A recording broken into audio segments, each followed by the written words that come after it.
Luke chapter 7. Jesus heal Roman soldier Savant. After Jesus teach the people all these things, he can't go Capernaum. For there, one Roman soldier get one servant wey he like well, but the servant not well, and he nearly die. When the soldier hear about Jesus, he can send some Jew elders go meet am say make he come heal him servant. When dem see Jesus, they beg am well say, "E good make you come help am, because he love our people and he even build synagogue for us." So Jesus follow them go. As Jesus near the house, the soldier can send some of him friends go meet am say, "Oga God, no trouble yourself, because I no big reach who you go enter in house. Na this make me no waka come meet you. Instead, may you just give order and my servants go well. Because me too get people wey big pass me, and I get the ones wey are big pass. If I tell one go, he go go, and another one come, he go come. And if I tell my servant do this thing, he go do am." When Jesus hear this, he surprise and belle sweet am. Na me look the people wey dey follow am, come tell them, "I tell una true word, I never see this kind faith before, even for Israel." So when those wey the soldier send go back to the house, they come see say the servant don well. Jesus wake widow Pikin. After Jesus go one town wey dem dey call Nain, him disciples with many people follow am. Near the town gate, dem meet people dey carry one dead body go bury. The man mama na widow, and na him be the woman only pikin, so plenty people from the town come follow am. When Jesus see the woman, he sorry for am, come tell am, "Make you not cry again." Then he waka go touch the coffin, and the men wey carry am come stop. Jesus come say, "Young man, get up." So the young man get up, come start to talk. Jesus come give am back to him mama. Fear catch all of them, and they come dey praise God, say, "Na big prophet come meet us so, and God don come help him people." The news about Jesus spread round Judea and all the place wey near there.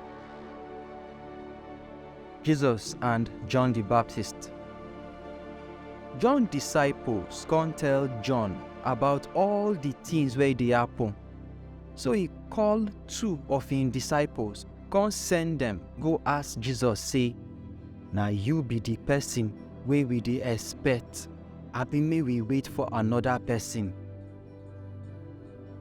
When dem see Jesus, they come say, "John the Baptist send us may we ask you say, na you be the person wey we dey expect, abi may we wait for another person?"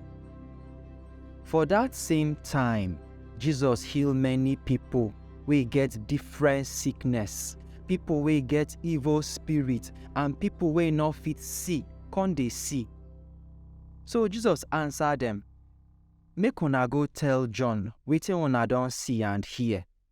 Blind people dey see, people wey no fit waka before dey waka, people wey get leprosy, their body don clean, people wey no dey hear don dey hear now, people wey don die don wake up, and even poor people don hear the good news. God go bless people wey no dey doubt me." When John messengers don go, Jesus come begin talk to the people about John. "Wetin una go find for inside wilderness? Na grass where breeze dey blow. Wetin una go out go see? Na man wey wear fine clothes? No, because people wey wear fine clothes and dey enjoy life, na king palace dem dey stay.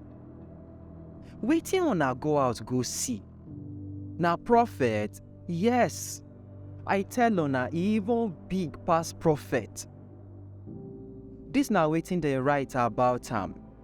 I dey send my messenger go your front, wey go prepare your road for you.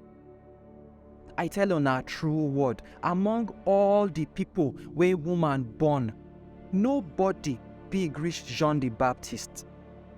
But the person wey small pass for God kingdom, big pass am. Now, everybody wey hear these things, even the tax collectors, know say God dey do wetin dey right, because John the Baptist baptized them. But the Pharisee people and the law teachers reject wetin God planned for them, because John no baptize them. How I wan take talk about people wey dey for this world now? Dem be like children wey sit down for market dey tell each other, we play music for una but una no gree dance.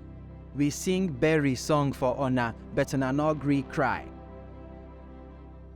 When John the Baptist come, e no chop food or drink wine, but una say e get demon.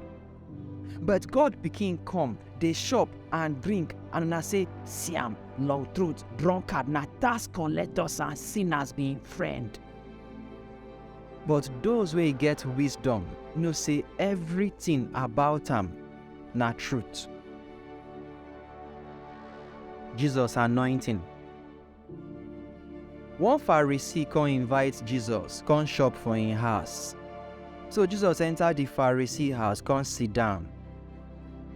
Then, when one woman from that town, wey be sinner, hear say Jesus dey shop for the Pharisee house, e come bring one fine oil bottle, wey dey scent well well, come.